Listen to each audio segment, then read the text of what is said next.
අයිබෝවන් ඔකට ඔක්කොමලා අයිබෝවන් කියලා පිළිගන්නවා මේ එපිසෝඩ් 2 එකට C++ ටියුටෝරියල් ප්ලේලිස්ට් එකේ මේ ටියුටෝරියල් එක අපි කතා කරමු C++ variables අපි කොහොමද define කරන්න කියලා. හරි. දැන් C++ වල variables කීපයක් තියෙනවා අපිට. මෙතන table එකේ තියෙනවා බලා ගන්න පුළුවන්.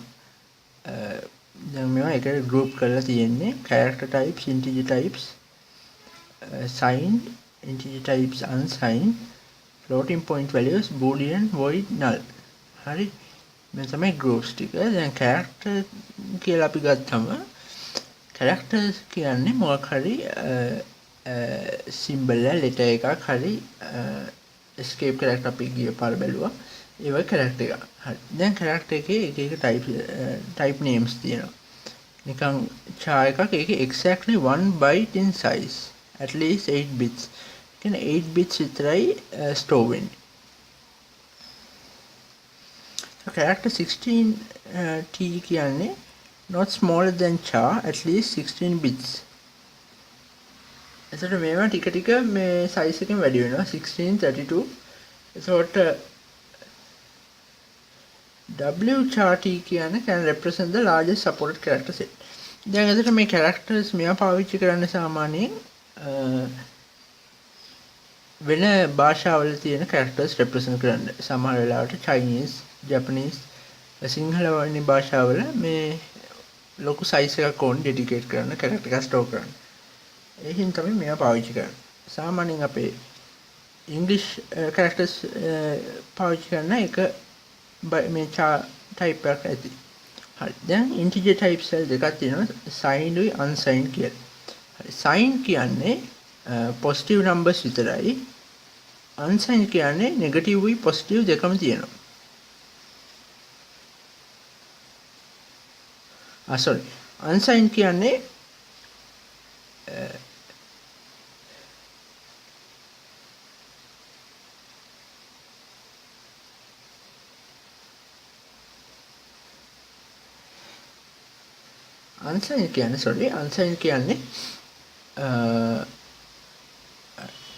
unsigned කියන්නේ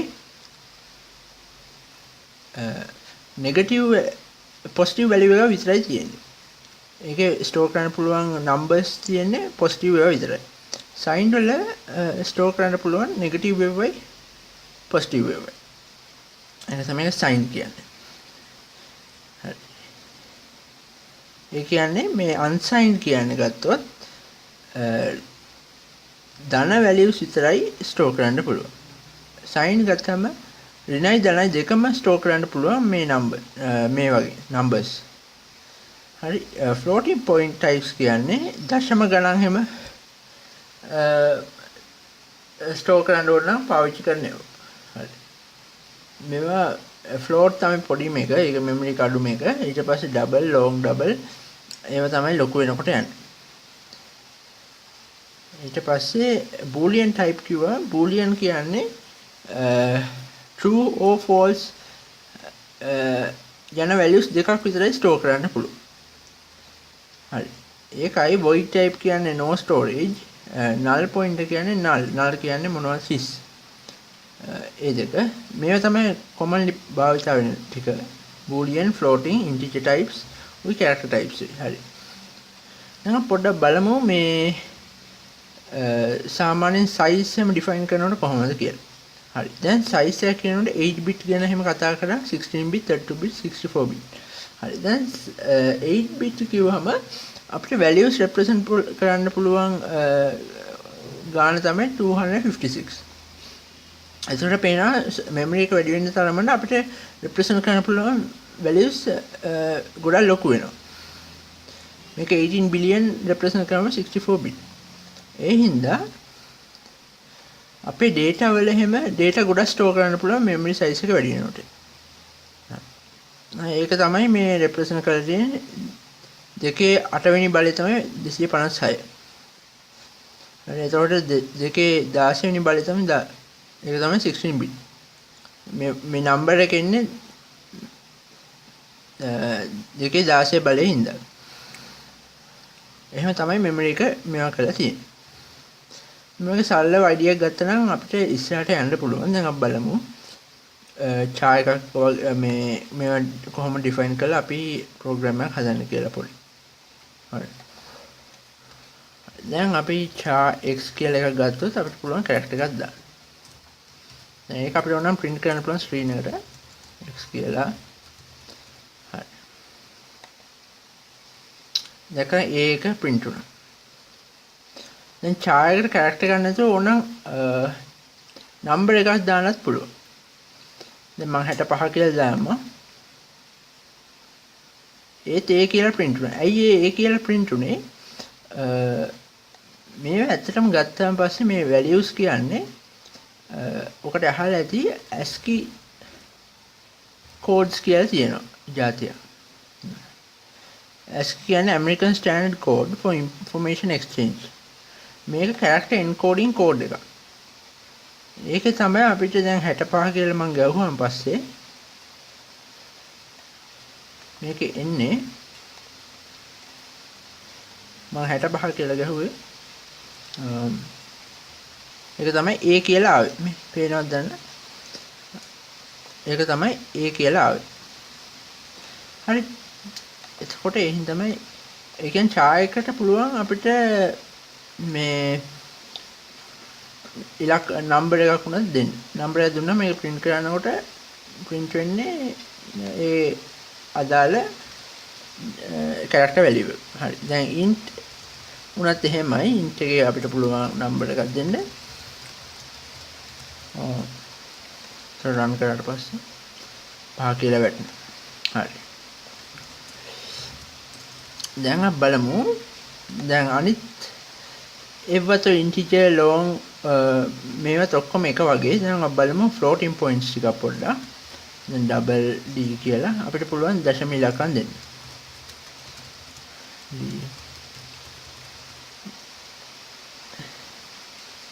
දැන් මේ වගේ ලොකු කම්පියුටර් එකක් අපි මේවා රන් කරනකොට අපිට මේ memory ගැන එච්චරම අදාළ කමක් නැහැ.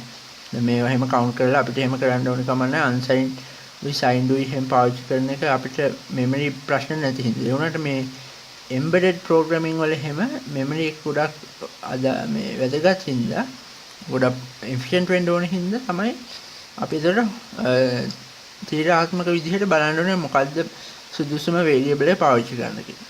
දැන් අපි දැන් normal programming වලට ඒක එච්චරම අදාළ වෙන්නේ නැහැ. හරි. දැන් අපි බලමු boolean type එක කොහොමද කියලා. දැන් bool කියලා දාලා t කියලා අපි දාමු. ඒක true කියලා දාමු. ඒකේ values දෙක වෙන්නේ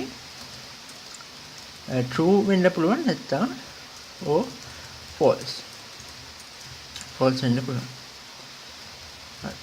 මේකට අපිට පුළුවන් boolean operations එහෙම කියලා දේවල් තියෙනවා අපිට ඒවා මේ කරන්න පුළුවන් අපි ඒක ගැන පස්සේ වීඩියෝ එකක් කතා කරමු. හරි. දැන් boolean එක true කියලා මම මේක print කරාට පස්සේ true නෙවෙයි print වෙන්නේ 1 කියලා. මොකද true වල assign වෙලා තියෙන ඉලක්කම තමයි 1. හරි. දැන් මේක false කරොත් මෙතන 0 කියලා print වෙන්න ඕනේ. දැන් 0 කියලා print වෙනවා. හරි. ඒක තමයි boolean. boolean values වල ගොඩක් uses තියෙනවා. අපි ඒවා පස්සේ tutorial එක කතා කරමු. හරි. අහලා තියෙදි boolean algebra කියලා එහෙම තියෙනවා. අපිට පුළුවන් bitwise operations එහෙම කරන්න. ඒක ගොඩක් පාවිච්චි වෙන්නේ ඔය file compression වගේ ඔකට WinRAR වගේ ෆයිල් හැම කම්ප්‍රෙස් කරලා raw ෆයිල් හැම හදන්න ඕනි වුණාම තමයි ඔය bitwise operations එක ගොඩක් පාවිච්චි වෙන්නේ. හරි අපි ඒක ගැන පොඩ්ඩක් ඉස්සරහ වීඩියෝ එක කතා කරමු. හරි දැන් අපිට මට කතා කරන්න ඕනේ auto කියලා keyword එකක් තියෙනවා. හරි ඒක මොකද්ද වෙන්නේ කියලා බලමු. හරි දැන් මම int variable එකක් හදනවා මෙහෙම define කරනවා. ඊට පස්සේ මට ඕනේ වුණා දැන් අපි හිතමු මේ variable එකේ type එක අපි දන්නේ නැහැ. int කියලා අපි දන්නේ නැහැ කියලා. හරි. දැන් එතකොට මට පුළුවන් auto ඒක දැන් වෙන variable එක assign කරන්න ඕන නම් මම type එක දන්නේ නැත්නම් මට පුළුවන් auto y = x කියලා. හරි. දැන් මෙහෙම දැම්මට පස්සේ y වල තියෙන type එක int වෙනවා ඉබේම. අපිට ඕන y print කරන්න පුළුවන්. print කරලා run කරමු. දැන් 5 print වෙනවා. එතකොට y වල තියෙන type එක තමයි int. හරි. දැන් අපි බලමු තව එකක් තමයි dict type කියලා ෆන්ක්ෂන් එකක් තියෙනවා. ඒ ෆන්ක්ෂන් මෙතඩ් එකේ අපිට පුළුවන් එක වේරියබල් එකේ තියෙන type එක තව වේරියබල් එකකට assign කරන්න. ඒ කියන්නේ මම මෙහෙම කරොත් set කියලා මෙහෙම කරොත් මේක කියන්නේ dict type x කියලා මෙතන පාස් කරොත් මේකේ type එක වෙන්නේ int. මේ මෙතඩ් එක කරන්නේ මේ වේරියබල් එකේ type එක අපිට හොයලා දෙන්න. හරි. එතකොට මේක int උනහම මෙතන මේක මේ කම්පයිල් එක දකින්නේ මේක int එකක් හැටියට. මොකද x එකේ type එක int නේ. ඒ හින්දා. so int z equal 15. මෙතන මේ type එක z වල type එක int වෙනවා. මොකද x වල type එක int හින්දා. හරි.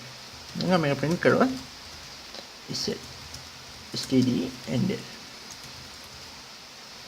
එතන 15 කියලා print වෙන්න ඕන. හරි. හරි. ඕවා තමයි මට කතා කරන්න ඕන keywords ටික. මේවා ගොඩක් ඉස්සරහට මේවා ගොඩක් useful වෙනවා. හරි. තව useful command එක තමයි size of කියන එක. හරි. මම දැන් බලමු මේ size of operator එකෙන් පුළුවන් අපිට අපේ variable එක කොච්චර space අරන් තියෙනවද කියලා බලන්න RAM එකේ. ඉස්සෙල් වෙලා අපි ගමු size එක කීයද කියලා. size එක ඇවිල්ලා තියෙනවා 4 කියලා. size එක ඇවිල්ලා තියෙනවා 4 කියලා. හරි. දැන් ඒ කියන්නේ int වල size එක 4. මේකෙන් අපිට බලන්නත් පුළුවන් වුණා. 16. හරි. int වල ඒතකොට size එක ඇවිල්ලා තියෙන්නේ 4 කියලා. ඕක තමයි මම කතා කරන්න ඕනේ methods ටික auto එකයි dict type එකයි size එක. මේවා හරි useful methods වෙනවා ඉස්සරහට. අපි බලමු ඉස්සරහ වීඩියෝ වල දැන් අපි advanced ටික යනකොට මේවා ගොඩක් useful වෙන අවස්ථා තියෙනවා. හරි. හරි. මෙච්චරයි මට මේ tutorial එක cover කරගන්න ඕනේ. හරි. ඊළඟ tutorial එකකට හම්බෙන්න. ස්තුතියි මේ tutorial එක බලුවට. මේ ArtWithCode channel එකට subscribe කරලා comment එකක් උනත් දාලා like කරන්න. Thank you.